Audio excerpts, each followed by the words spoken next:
The Hanny Cast, a weekly LSU baseball podcast with Charles Hannegriff and former coach Dan Cannaveri. Now to break down the Tiger tape, here's Charles and Dan. Welcome into the Hanny Cast for Monday, March the 17th. Happy St. Patrick's Day to everybody. I'm Charles Hannegriff, along with former Tiger coach Dan Cannaveri, former Tiger pitcher Doug Thompson. Glad to have you with us this week. LSU with a 3-game sweep over Missouri to open Southeastern Conference play. But guys, before we start talking about baseball, the LSU baseball family lost. We lost what I call the first lady of LSU baseball, Miss Sandy Bertman, passing away last week. The funeral is set for this Wednesday. And we all knew Miss Sandy. She was a staple around the ballpark for so many years, the games, the camps, and things like that. And, they were married for 63 years. I knew her, but you guys knew her even better. Dan, I'm gonna start with you. The relationship that Sandy Bertman had with everybody here and then with LSU baseball. Well, Charlie, I go back to the fact that I was 18 years old at the University of Miami and a walk-on pitcher, and Skip kept me on the staff, and that was a grace of God. But the bigger grace of God was, as an 18-year-old kid with no family, I went to their home one day to eat dinner. He brought all the pitchers over, and Sandy embraced me, Skip embraced me, and the rest is history. From 18 years old, she's basically been my on-the-road mom, and Skip's been my on-the-road dad, so it's a big blow.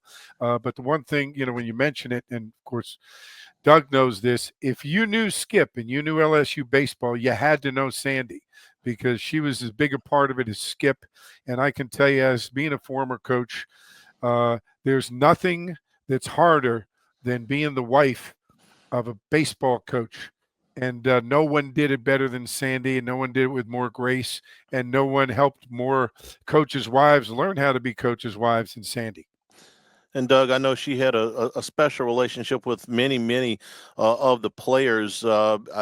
She was not an absentee coach's wife that that didn't get involved. She was very much a part of that program and forged really strong relationships with a lot of the players, including yourself. Oh, there's no question about that. I mean, there's hundreds of guys that when you see Sandy Bertman, you're going to go give her a hug and a kiss on the cheek, and she's going to enjoy that. And she loved the players like a lot of them like they were her own kids. In a lot of cases, they got to know some families pretty well over the years. They had the time of their life at LSU, and a lot of the players are a big part of that, and still have been to this day.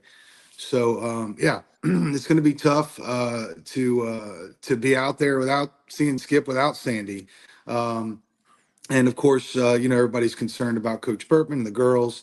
Certainly, the prayers and thoughts are with the entire family. And then don't forget about the Lipsies and the Guitros and people that have again spent the best times of their life together with the Bertmans. So.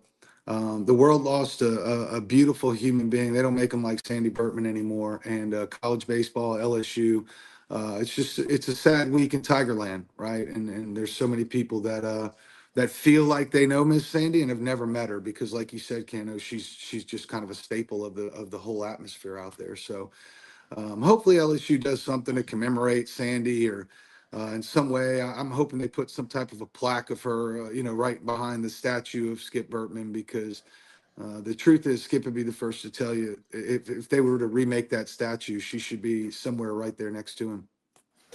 I can tell you what they've already done here in the very short time since she passed is there was a wreath of flowers where she would sit at the stadium, and Jay Johnson, I thought this was terrific. After the Friday night game, he gathers the team around and they do the magic moment.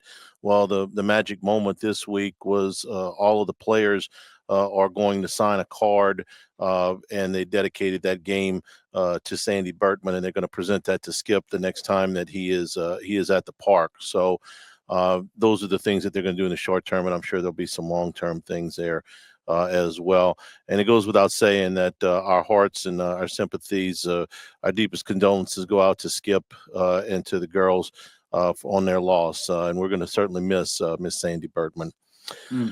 The baseball, as we transition, LSU sweeps Missouri. On paper, guys, Missouri the weakest team in the league in the pre-conference. Doug, I'll start with you. That step up to Southeastern Conference play from the pre-conference is always, an eye-opening experience for everybody to see how the players handle it. What did you think of opening weekend in conference play? I mean, I thought it was good timing for the Tigers. I mean, obviously Missouri picked to finish 16th in the league. They're 8-8 coming into the box. I thought, to ease into conference play, it was probably the best case scenario. And then, what happened is what should have happened. A close game in between there, 7-6, and I chalk some of those games up to that's just how baseball goes sometimes. But Ooh, we lost Doug here for a minute. Dan, I'll let you kind of pick up on that. Yeah, I'll tell you what, Charlie, they had a tougher non-conference schedule than LSU for sure. They played some ranked opponents. And like Doug said, they're one of the weaker teams on paper and predicted to be, down the 16th slot. But for Jay Johnson, this was a great opening weekend, a good draw based on the schedule we had. We've talked on prior shows about, Fort Wayne and the other opponents that came in weren't necessarily who Jay had slotted in there. There were replacement people. So his non-conference was a little weaker. But with a new team, that was ended up being the right thing to do. And then the opportunity to play Missouri in the first weekend. I thought LSU played well for most of the time. I think Missouri was a little outmanned talent-wise watching the games. We're brought to you by Marucci Sports, MarucciSports.com. The Hitter's House, 5801 Segan Lane and 1801 Airline Drive in Metairie. Members' benefits include 24/7 access to the members-only cages, as well as bullpen cage reservation opportunities, a 15% discount at the retail store, and, of course, the world-famous bats that are there, the wood bats, the custom-made pro bats, training bats, USSSA, BB Core bats, the fast pitch softball bats, and of course, lots of bat accessories, glove care items, and others. You can get them at the Hitter's House, a company founded and operated by current and former big leaguers, Marucci Sports and MarucciSports.com. Dan, let's talk about some pitching situations that happened this weekend. The first one is Zach Cowan, who has emerged really as I would say their number one guy out of the bullpen, maybe not necessarily closing every game, but maybe their most reliable arm out there. He and Case and Evans. Case and Evans, excuse me, I was blanking on his name there for a second, have really emerged as the two guys out there. But they asked both of them to do something they haven't done yet. They asked Cowan to come back on 1 day's rest and pitch twice in a weekend. And then they asked Evans to go 44 pitches in a multiple inning save with a 1-run lead. So both of those guys, I thought, really came through in a situation where they had not been asked to do that before. Well, and I think Jay can use them based on the situation. The one thing that Cowan gives you is he's going to throw strikes. He's got a lot of experience. He's been in regional play. He's been at the box in regional play. And so the moment's not too big for him. You've got to be a little careful with Case and Evans. We saw it on Saturday evening. He got out there and the game got a little big. The adrenaline rush was real large. Jay did a great job of letting him pitch through it and figure it all out and in a tight ball game. But the one thing I like is that as a pitching guy and as a head coach in my career, when you put Zach Cowan out there, you know what you're going to get. And that's the biggest thing for a coach, to know what he's going to get when he puts him on the mound. And Case and Evans, spent some time with Skip this weekend talking to him, and like we were saying, this guy's throwing 98, 99. He's got, he looks like he's got great composure. He's around the plate with everything. He's got good break and stuff. He's really going to be tough when you need to get some punch outs or when you need to close a game. So I think the combination of the two guys over the weekend, Jay really has something to work with there at the end of the game, which is the most difficult time to get the outs. Evans pitched it out of a bases loaded 1-out jam. And Dan, in a 1-run game, that's the height of pressure. He comes and he gets 2 punch outs on 3 pitches each in that situation. So not only does he get the save, he was in a very high pressure situation in that 8th inning on Saturday. Yes, high pressure. Like I said, the adrenaline rush got to him. He kind of lost the strike zone a little bit, got himself in trouble. But then, of course, he dug in there, got over the walks and got the strikeouts when he needed them. One of them back from a 3-1 count. So he showed a lot of composure. I think people forget this kid's throwing 99, 100 miles an hour, but he's just a freshman. But Jay knew that this kid has special talent, but he also knew about his personality, and he pitched well all fall. So I think this is something that Jay was hoping and expecting at the same time. And I think he crashed through what we used to call in the day, the pressure barrier. You have to crash through it. I think Saturday night he crashed through it as his first taste of SEC play at the box. The other thing that happened this weekend, that another thing, because there were several, was that Cade Anderson got himself into the 7th inning. 95 pitches was a season high for him. And Dan, we're seeing him continue to build. It seems like good outing after good outing. And this is, the point in the schedule where they turn you loose. You're not really on any kind of pitch count. And I thought he did a good job of getting deeper into the game. Yeah, he got deeper into the game, 95 pitches, and then he hit the wall a little bit. But the thing about it is, he only walked 2, he struck out 11. He gave up 3 earned runs on 4 hits. One of the things a guy like Cade, he's got the swing and miss fastball, the magic lefty fastball. Something about his motion, something about late life on the ball. It's one of those things that's hard to really gauge or judge, from the naked eye. But when you're up at the plate, it's real. Great breaking ball, and now with the changeup, he's really developed a lot. Charlie, I'm going to go out here and say he's so good, and with so many strikeouts, one, you're going to throw more pitches than you would if you were a contact pitcher. So that kind of limits him, and that he's going to get to 100 pitches in 6 innings or 7 innings if we're lucky, because people are going to go deep in the count. But watch in the SEC, I think, with the scouting reports and all the other things going out, because he's so good, teams are going to start taking more pitches, trying to get deeper in the count, foul more pitches off early in the game. One of the approaches we used, when I was coaching with Skip, is if the starting pitcher's on and he looks good, you've got to go up there and just try to drive his pitch count up, because you make a decision. It's going to be tough to beat this guy, but if we can get him out in the 6th inning, and then we got 3 innings to work on the other guys that aren't nearly as good as this guy.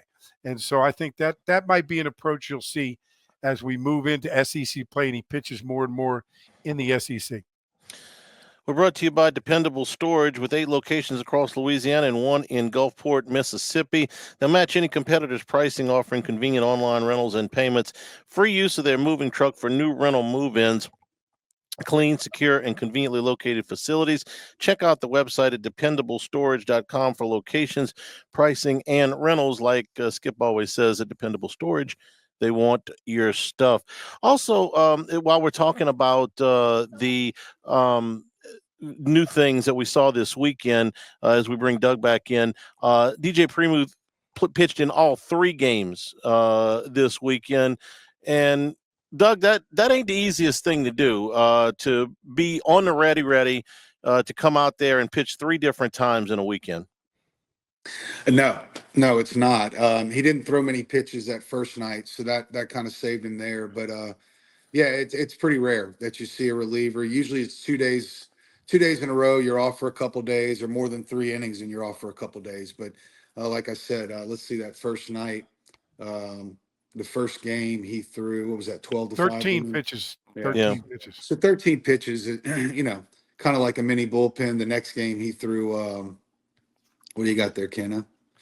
Next time he threw 14 pitches. So, like 27 Sunday, pitches. just so you know, Sunday was 20 pitches, his long outing, So he didn't throw many pitches, and they had several lefties. 4 out of 6 of the top hitters in Missouri's lineup are left-handed. So he was helpful through that part of the lineup. But I listened to what you guys were saying. And Cade Anderson looks like the real deal.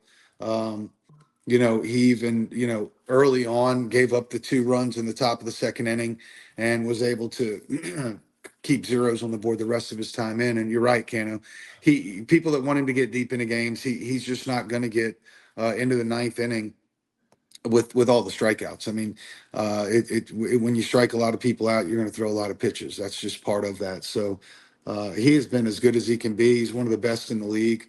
I don't know if you guys knew this, but after this weekend, LSU is actually leading the conference in hitting overall with a 341 team batting average. I have no problem believing that, and it's led by the guy. Well, there's a lot of good stories, but let's start at the top. Derek Curiel was named SEC Freshman of the Week. He had over 500 for the week, and that on base percentage is right an eyelash below 600 for the season, guys. He's doing everything. He's using the entire field. He's working counts. I tell you, one of my favorite at bats of the weekend was in the Friday night game. He gets behind in the count 0-2, and there's one coming up and in on him, and he just kind of turned and wore it. And it's like, okay, that's a heads up baseball player. You're in an 0-2 hole, and you don't dodge out of the way of it. That's Jay Johnson coaching that. You take that base. So when you talk about the offense, Curiel at the top is really setting the table. Yeah, I'll tell you what. He is. Go ahead, Yeah, Doug. Go ahead. Yeah, he's 598 on base percentage. But I think we talked about this last week. When I get to the box and I get the other team's stats, I look at a couple things maybe that aren't traditional stats like batting average, RBI, home runs. I look at the seniors and juniors in the starting lineup. I want to see how many kids like that Coastal Carolina team. That's where I learned that lesson. Like Coastal Carolina, this will be a cakewalk to Omaha. And then first day I kind of started looking at them, I realized their average team age was like 20, 25 years old. So I'm kidding there, but they were older, like 9 starting seniors. Well, with NIL and transfer portal, Doug, that could be true from now on. Yeah, no, and it will be at some and point. And JCs, playing at JC, it doesn't count. That's right. But the other thing I look at is the strikeouts compared to walks for hitters. So when rarely do you see a hitter with more walks than strikeouts. Usually it's pretty even, or I would say even usually it's more strikeouts than walks. Sometimes it's pretty even, but sometimes it's the other way where there's more walks than strikeouts, and that just always happens to be the best hitter in the lineup, right? This year, Curiel, 23 walks, 11 strikeouts. And how about Stephen Milam, 13 walks and only 2 strikeouts to this point. So, yeah, the leadoff hitter's got to get on base. He's doing that. I think 3 of the last 4 games before Sunday, he actually reached base in the first inning and was driven in by a 2-run home run. So I want to say, did I hear Sunday that he also reached base? I'm not sure if he came around to score in that game, but I think he did lead off the game to reach. Let's see. He was 3 for 3 Sunday. Yeah, it was 3 for 3, so he obviously did. 3 for 3 with a walk. Yeah, so I'm just curious, did he come around to score in that first inning? But he's been everything you want. I love Jones in the 2-hole, especially as Curiel's going to get on the way he does. And Dickinson's starting to give some support to Jones. Another guy been hit by a pitch, 14 times already this year. So he finds his way on base too. So, I think the question marks coming into the year were about the offense. I mean, there was so much talk about all the pitchers, and then we saw the big arms in that opening weekend. And I think people were like, I wonder if they'll be able to score runs. But I mean, so far it's been so good, very good, starting with Curiel. Well, Curiel in that leadoff spot, I'm joking here, but it's almost like with Jones batting in a 2-hole and Courier's on base a lot, and he can hit the ball, hit doubles and everything. Heck, they might just start giving him an intentional pass, save the pitch count because he's not going to steal because you got to steal with Jones up. He's on base so much. Yeah. And, like even in that opening game, Doug, the guy's 2 for 5, but he's got 3 RBIs and scored 2 runs. You can't do much better on offense than that. I mean, that's just a great performance. Charlie, I was looking at the opening night, and really Ethan Fry came out as the DH, but everybody in the lineup contributed something to scoring a run, meaning Curiel had 3 RBIs and 2 runs scored. 2 runs scored by Jones. Didn't have an RBI, but 2 runs scored. Dickinson, RBI and a run. Jake Brown, 4 RBIs. Milam, a run and 2 RBIs. Pearson, 2 runs, no RBIs. Hernandez, 1 run, 2 RBIs, and then Braswell, one run scored, and then Stanfield had 2 runs scored. When your whole lineup does something to score runs, for the folks out there, and Doug, you're big on this, it doesn't matter how many hits you get. It matters how many runs you score. And so if you're producing runs with those lineups, that's everything a coach wants. Well, I mean, you guys, I wish Todd Polich were listening. When's the last time? I don't know. He's probably he's been hit by a pitch a few times. So let's say he's close to 100 at bats. When's the last? Give me the list of players in LSU history that have been at 451 through their first 100 at bats of the year. I mean, how many guys could that possibly be? 10, Probably 8? 8? That I've seen, maybe 3. That's what I'm saying. Like, we're talking about, Rhymes obviously hit 400. Cruz obviously. But I'm gonna I throw mean, in Todd probably Walker. Walker. I mean, you're talking about Furnace. some of the He's greatest the only hitters other of all. guys that I could think of could be That- at that level. That's kind of what I'm getting at. Like, Rush you're talking about- Johnson hit 410 one year. Maybe him, but it's a pretty short list, Doug. You're right. That's what I'm getting at. We're talking about the greatest hitters in the history of the program over the last 50 years. This guy, this guy is different, and he's able to get on base by walking. He hits the ball the other way. He's just he may very well be the best player on this team and the highest draft pick on this team. So, man, unbelievably blessed to have him, and of course all these freshman big arms that we have too, which is a sign of great things to come. Not only this year, but the next couple of years. We're brought to you by Bayou Apparel, helping local businesses communicate their message since 2009. As one of only a few local LSU official licensees, Bayou Apparel offers the highest quality products to showcase your brand, whether it's an established one or a new one. Bayou Apparel design experts help you create eye-catching designs that fit your company's message. They do logos, event T-shirts, and promotional items for your business. Call 225-928-9090 or go to the website at bayouapparel.com. What I'm starting to like about this team, guys, is some situational awareness, and these things aren't a given. I'll point to a couple of examples of this. The Friday night game, Stephen Milam tagged up at second base and went to third twice on balls that were not no-doubters. They weren't balls that were hit to the wall or in the gap. These were fairly routine fly balls, but if they were balls that if he didn't get the perfect read and the perfect jump, he wouldn't have made it there. And it was one of the things that helped LSU score. They had 9 situations this weekend where they had a runner at third base and less than 2 out, and 8 of those guys scored. So Milam with the heads-up base running, they're a more aggressive base running team this season, it seems to me. Oh, for sure. I mean, they're reading the pitch. They're reading the down angle. They're being much more aggressive. One time it bit him on, I think that was Sunday. Yeah, he ran into one. It was a little too close, and he was thrown out. The guy made a great throw too, but they're going to push it. They're going to push the limits now. Not necessarily stealing bases, like they haven't necessarily attempted that many. Missouri had double the stolen base attempts that LSU had, but this weekend, what LSU did tremendously well was to completely mitigate the stolen base. Missouri was 32 of 36, which is pretty dang good. And I don't know, I'm not sure. I didn't see the whole Sunday game, but I don't know that they had a stolen base on Friday or Saturday. So they have one on Saturday. One stolen base on Saturday.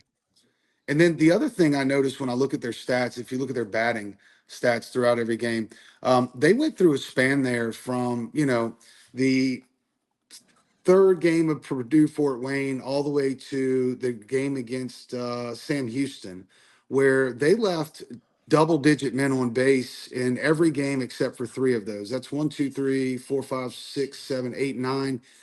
12 games. So 9 out of 12 games, they left double-digit men on base. Now, starting March 4th against North Dakota State, never have they had double-digit men left on base, and it's not even been over 9 yet. Just actually 8 is the most they've left on base in that first game against North Dakota State. But the last 3 games against Missouri, 4, 6, 6, 7, and 10. Sorry, I didn't see that last 10. So they just left 10 stranded, but a significant difference in that category offensively as a whole for this team since around the beginning of March. And that'll be key.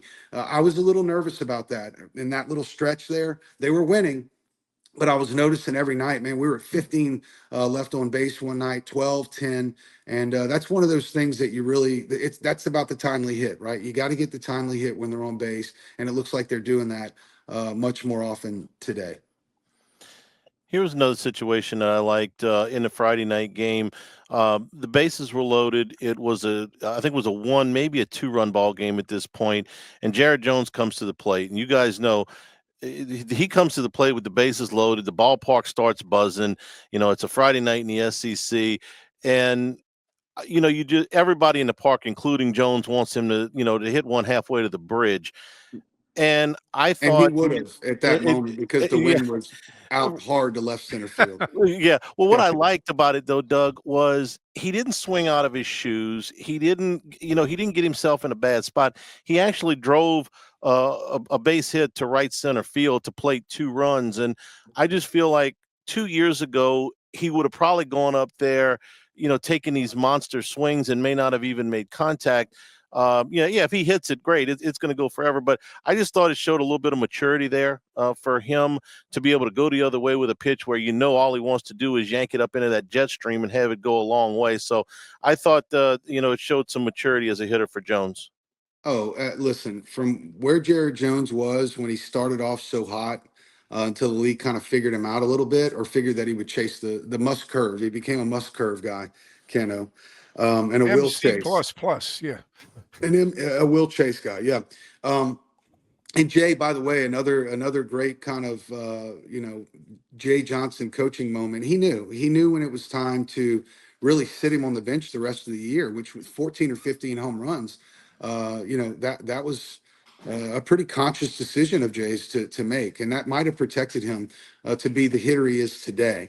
Man, I don't know all the players in the SEC. But I would bet that Jared Jones over the last 3 years is definitely on, if there was a most improved award from freshman year to now, not only at the plate, but defensively. I mean, he filled the shoes of Trey Morgan starting last year. And honestly, he's been very, very good over there. He's agile. He covers the position well. And he's really done a nice job of not just being the big guy that they need to stick somewhere. Jared Jones, I think, is much more athletic than people think he is. I mean, I don't know. He's leading the team. Is he still leading the team in stolen base? Yeah, he's got 5 stolen base attempts on the year, which leads the team. And the other day, he took off 3 times, and all 3 were fouled off, 3 in a row, actually. But yeah, Cano, maturity. You can call it whatever you want. The 10,000 reps, studying the game. But Jared Jones is a much, much better hitter today than he was as a freshman. And Charlie, you're right. For sure, as a freshman, he would have tried to hit that ball off the scoreboard 3 straight swings and probably chased the pitch out of the zone. But he stayed disciplined and worked the other way and smoked that ball to right center field, by the way. Doug, I'm going to call, like you say, here's what I'm going to call. I'm going to call, from my angle, great job of coaching a kid through 3 years with Jay Johnson. Like you said, sitting him down that freshman year saved him for the next 2 years because, as you know, hitters can go in the tank in a hurry if you're not swinging. He was in a bad spot, and Jay had the courage, to sit him down and make a run for the national championship, win it, and then come back and coach him up. And kudos to the chief, for working with him. I mean, a lot of time the assistant coaches don't get enough credit. I mean, that's been a 3-year process. And basically, they've turned this guy into a pro-style hitter. And yes, also kudos to Josh Jordan, who's been working with him at first base every single day to make that happen. So, folks, it doesn't always happen that they just all of a sudden get better. Those coaches are working every single day, every single moment to make these kids the best they can. Listen, throw in Yeski, throw in Jamie Tutko. Jay has really surrounded himself with an incredible staff. I was actually with Ezra on, what was that, Saturday morning. He wanted to go up and throw. So I took him up there to throw, and I didn't know if we'd be able to get in. I didn't know if the gates were open or whatever. And I called Jamie.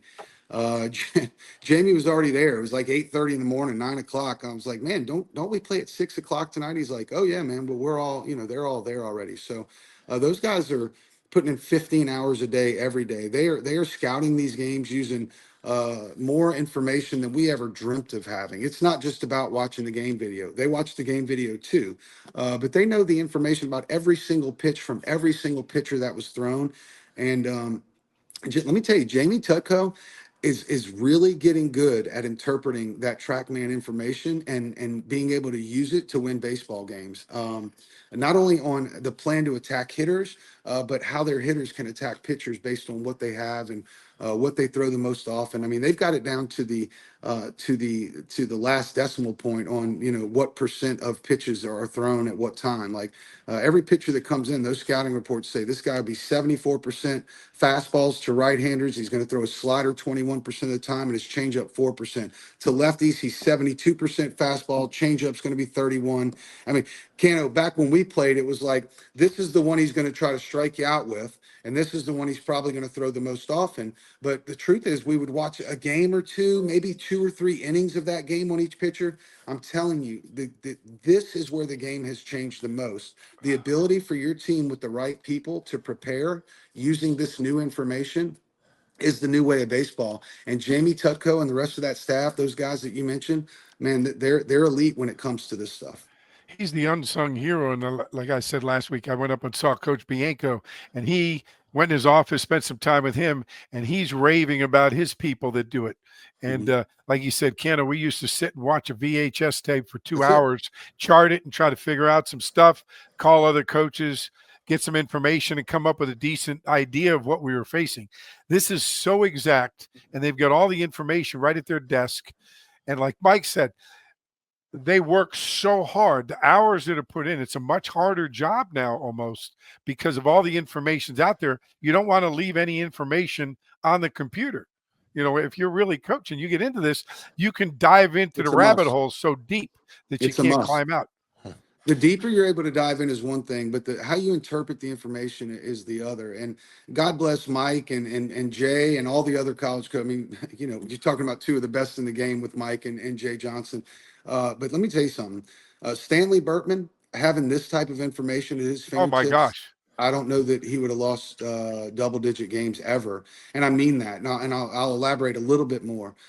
Coach Burtman had a system of how you got on the mound, which was, you know this, Cano, you would throw your bullpen, he would call fastballs, 10, 12 fastballs. If you could execute 70% of the time, he would call that pitch that weekend in the game.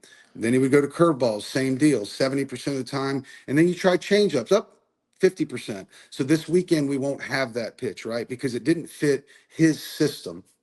Today, guys that had big sinkers that we know now are cutters. We used to call it, man, this guy's ball moves all over the place, or this guy rides, and that's called induced vertical break. Now we're identifying these things. My point is, I'll use Dan Guillory as an example. Dan Guillory, in my opinion, is probably one of the best arms to ever play at LSU. He didn't fit into that system because he didn't have a pitch that he could locate, meaning fastball away 7 out of 10 times. When it was called. Exactly. But if Coach Burtman would have realized that when Dan Guillory in inter-squad games simply throws this pitch from this arm slot, it's 73% swing and miss, then he would have been able to use Dan Guillory to go get that 1 out or those 3 outs. And I'm telling you, I'm biased, obviously, right? I know this guy he's like a grandfather to us and he's the greatest of all time, but not just because he would have been able to prepare so well because of the data, but because he would have been able to use 12 or 13 pitchers and not just those 5 or 6 guys that he usually settled in on at tax day. Yeah, he would have mixed and matched a little bit better, put him in the right situations. And of course, and Charlie, you know this too. Skip was a master of the more data, the more information he had, the better he was. And so with all this information that's out there, there's no telling what Skip would have done with it. Like you're saying, Jamie Tutko's figured out how to really do it and use the information. We know Skip, he had that information in his head and it was figuring it out, without the exact details. I'll tell you one more thing. Jamie and I were talking this weekend about Coach, and they love him up there, man. I'm telling you, it's not an act. It's not a show. It's not just because he's Skip Burtman.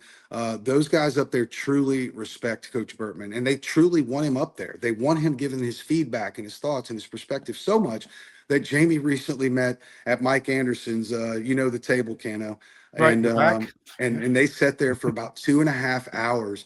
Jamie had the iPad, and he was taking him through all kinds of data and statistics that they compiled over the fall, teaching Skip what they all mean and what induced vertical break means and what a good spin rate is on a slider. And imagine Coach Burtman realizing that kid that's not pitching much, wow, his spin rate is what?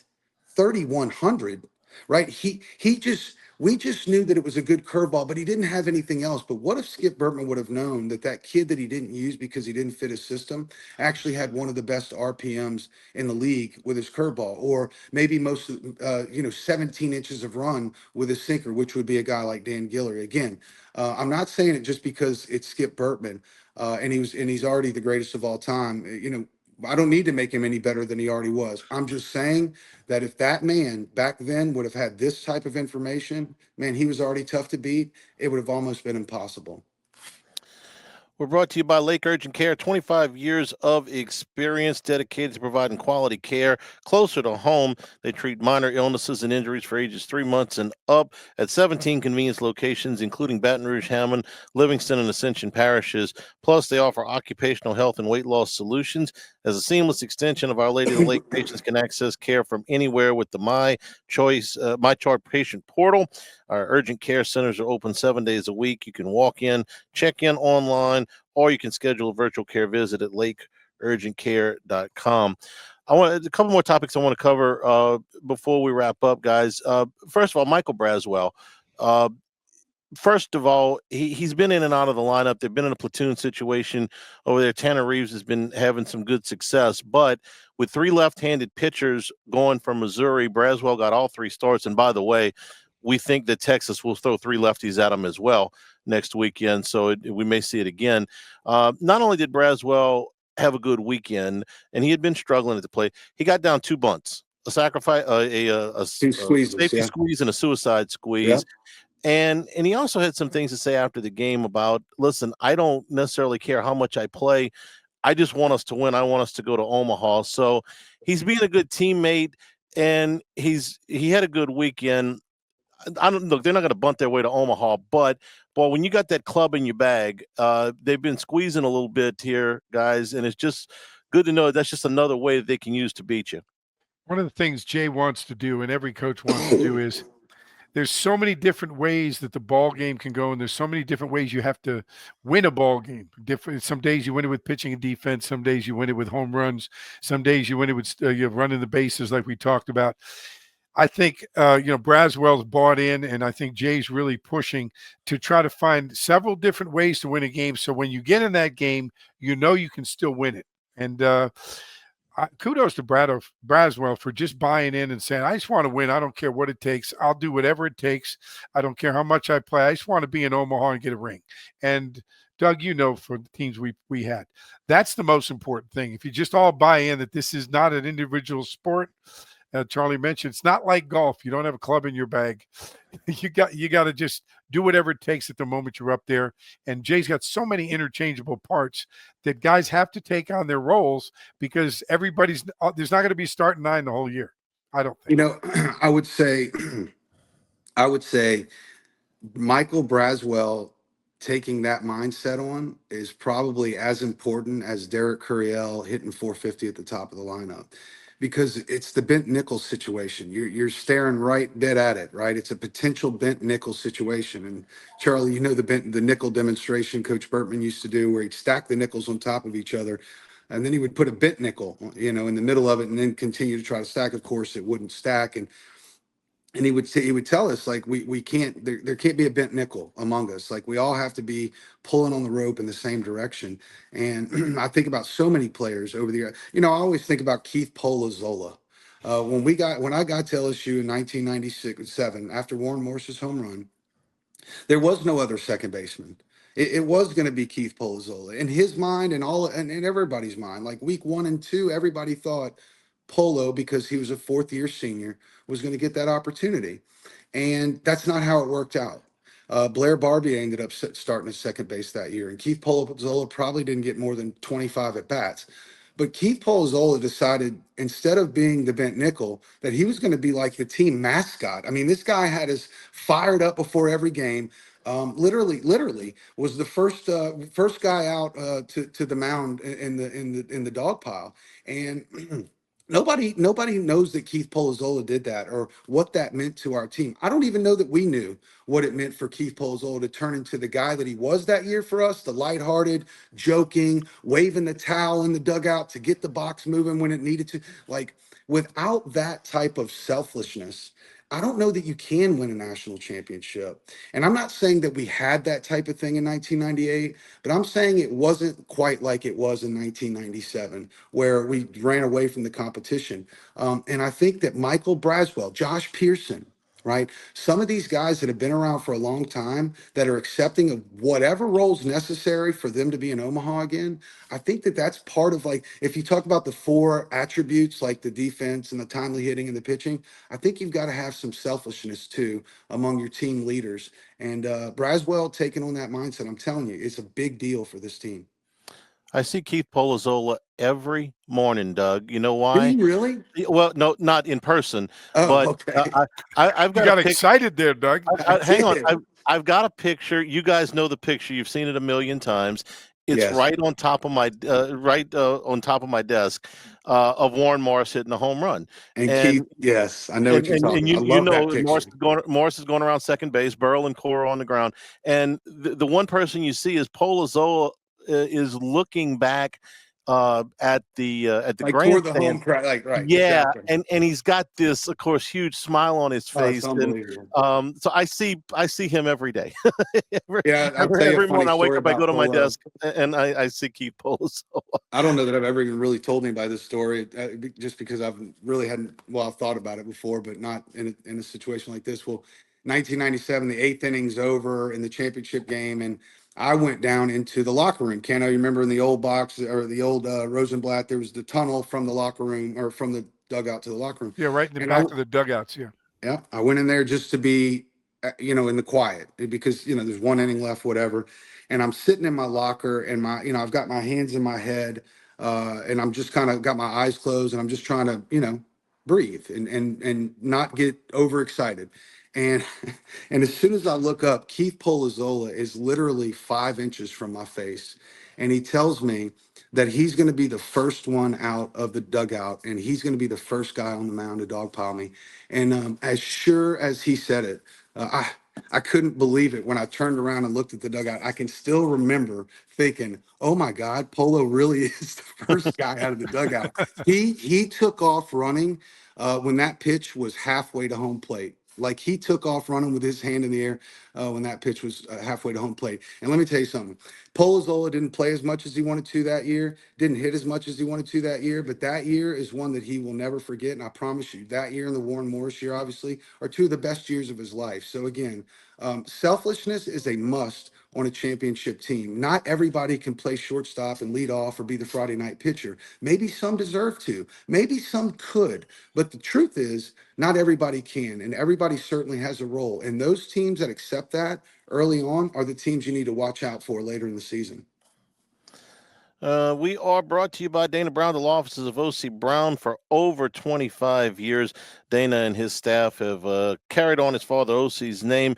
They're your law firm for a lifetime. The first consultation is always free. Let them take care of all of your legal needs, whether you've been in a car accident or you need other legal assistance. The law offices of O.C. Brown should be your first and only call. 343-1111. On the web, it's OC Brown, OSSIE Brown.com. Both the Saturday starter, Anthony Ianson, and the Sunday starter, Chase Shores, did not make it out of the fourth inning. Now, LSU won both of those games. For Shores, it's been a matter of too many free bases, 10 walks and 2 hit batters in less than 24 innings. For Ianson, who hasn't walked very many, it's been the hits that he's given up. Your assessment of where these guys are after their shortest outings of the year. Doug, you first. I'm still kind of in the air, honestly, with each of them. I think they're both great. I think they're both have electric stuff, and they've obviously proven that. Certainly Ianson with all the strikeouts. But so far, what I like the most about Ianson, and I think Ianson truthfully is a starter, is because he's suffered through some early inning adversity and still come out on top. And I think that's a must. I think that's key to being a weekend starter. And with Shores, I'm definitely sold on his stuff. I'm just saying, like, the guy is less than 40 innings in his entire college career, and that span has been 3 years now, or is it 2 years? Is this his second year? This is his third year on the team. His second year playing. He missed all of last year. Yeah, so listen, as a pitcher, I can't even imagine. I can't even imagine what it would be like to throw 40 innings in over the, or let's say 50, right? Over the course of 3 years, right? So that's for me where it is with Shores. It's not his stuff. And they do need to get him the innings because eventually he's going to be comfortable out there and feel like his old self. But for me, is he ready to be a starter based on that just the experience just isn't quite there yet. And you gotta have some innings under your belt to stand. I believe that you have to have some innings under your belt to stand out there on the weekend. So I think Shores is an incredible tool. I think he could be he's going to be extremely valuable down the home stretch. But do I think that there might be another guy or two in there that I'd like to see get a chance on the weekends? Yeah. And the good news is there's plenty to choose from. Even Zach Cowan um, reminds me a lot of Kevin Shipp or even a Brian Doherty. He is as steady as they come. Like he's not gonna have the big inning. He's gonna throw strikes. He's gonna come at you. He 18 innings, 11 hits, 3 walks. And 26 strikeouts for Cowan. And his fastball might be the least impressive fastball on the entire team. But that guy can get outs. And I don't know that we necessarily need everyone on that weekend rotation to have a 95-mile-an-hour plus fastball. In fact, it may be better to throw someone in there with a little bit closer to 90-mile-an-hour fastball on the in the middle of the other two. But anyway, I like all of them. I think Cade Anderson is no brainer, the Friday night guy.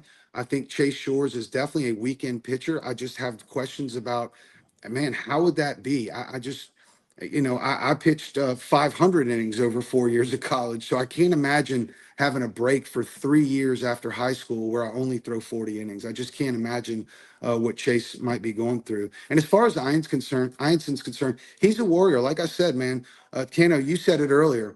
As a coach, and Skip told me this one day when we talked about how did you pick your Friday night starter? Skip told me it's the one that I was the most certain of what I was going to get. Like there was not going to be any surprise. He might not have even been the best pitcher I had, but he was going to be the steadiest. And I knew if he gets in trouble in the third inning, he always gets in trouble in the third inning. It's okay. He's going to be stronger. And to me, that kid, Zach Cowan, kind of gives you that. Like, there's Right. really no stress when he's out there because he's pretty dialed in for every pitch. That's just my opinion. Charlie, I'll tell you what I look at it, and I'm looking at it from a coach's perspective. Okay. And Doug, you might tend to agree with me on this one. I think that Ianson has to do a couple of things. Well, there's really three things.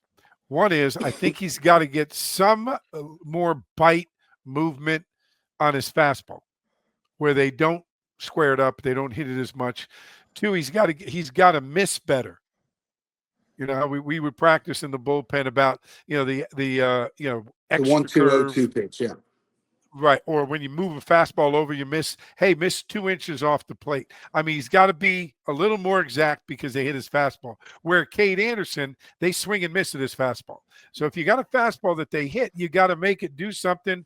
And if you can't do that, you got to make it a great pitch where you miss off the plate. I It's think he's funny. got to throw more balls to get more movement. I'll add to that, Cano. That conversation was had this weekend again with Jamie, and the 15 strikeout game. That was the first time that Ianson ever switched sides of the rubber. So to right-handed pitchers, he would throw from the right side of the rubber, and from left-handed pitchers, he would throw from the left side of the rubber, specifically for what you're talking about, Get the to make angle. his fastball a little bit more effective because it was getting hit. So Yeah, get the angle. Yeah. I was hoping, and he did it this weekend. This was the second outing of his life that he did it, where he was switching based on the what hand the hitter hit was. So I was hoping to see kind of the same thing, 12, 13, 14 strikeouts. Maybe they had figured something out. But look, he was good. He wasn't great. I don't know a guy, maybe Skeens. I don't know a guy that ran through the entire league schedule without having a bumpy start or two. I mean, Nola maybe. There might be a couple of guys that are Well, making a here's lot the of other money thing. doing it today, but Here's my third thing on Ianson. And I think that he's new to the program. He's new in a competitive situation. You're always gathering information. I think the relationship, not necessarily relationship, but the synchronicity of he and the pitch caller, Nate Yeske. They're still learning each other. So I think as Yeske can kind of figure out what we can do and bring that into the pitch calling, like I said, maybe get more balls that are on the edge, maybe more balls out, pitch a little different, as we used to say, pitch more pattern 2, pattern 3 baseball early. What I Where, would do, when my you're into the adjustment, beginning. the way I would make his fastball more effective would be to pitch with his breaking ball early in the count. I would try to get the one over for a Yeah. strike, maybe get him to bounce one, chase one, maybe throw a fastball out of the zone, because the more you do that, the more likely you're going to get a late swing or a bad swing on a fastball later in the count. So it's kind of pitching backwards is what I would consider Pitching doing. If I'm backwards, missing. Yeah. make your curveball is your pitch, That and that's then what I would work consider. off of there. And I'm then gonna as far as Chase Short, I'm going to say Doug, one thing about Chase Short. He just needs timing. Doug, you pitch a lot of innings. A guy that really didn't pitch a lot of innings, kind of like Short, Kurt Ainsworth. Hurt his arm, didn't pitch a lot of innings, ended up being the number one guy. That's a great example. Just got to get your timing back after that surgery and after all that time off. And I think that's going to come to him. I think he's overthrown a little bit. He's trying to do too much. He wants to be great like he was before the surgery. And he's still got to figure out that he's coming back, and just be patient with it, and just locate pitches a little bit better, and maybe not try to throw as hard, and just get that timing back. And I think that's big. Doug, you were talking about Cowan, and the comparisons I would make is, and he doesn't necessarily throw like any of these guys, but the role of a guy who can pitch in short relief, long relief as a starter. I think about a guy like Lewis Coleman. I think about a guy like Jared Bradford. I think about a guy like Chris Demouy, who was a teammate of yours. Those guys all were starters or relievers. They could pitch in a variety of different roles, and having somebody like that is just invaluable. And that changeup is for real. It may be I think it's the best changeup on the team. Yeah, I mean, he's poised, man. I mean, he's got some serious poise out there, and he's got 2 or 3 pitches that really compete well. He's a great competitor. I mean, so far, I really like Zach Cowan and what he's done. Doug, you hit it on the head, though. You hit it on the head. To me, he looks, with his composure and what Charlie's talking about, the versatility, that he could be a starter, he could be a reliever. He really makes me feel like Kevin Shipp's out there. I mean, it's same kind of. That's how I feel. That's who I see. Same calmness. build, Same demeanor. when he's out there. Very calm.